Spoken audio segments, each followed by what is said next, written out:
निरहुआ जगत के दाता आहे करुणा निधान निरहुआ जगत के दाता आहे जगत के दाता आहे भाग्य विधाता आहे जगत के दाता आहे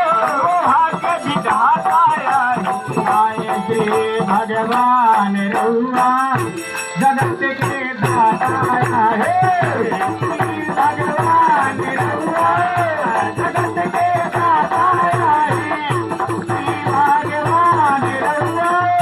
जगत के दाता आहे श्री भगवान निरहुआ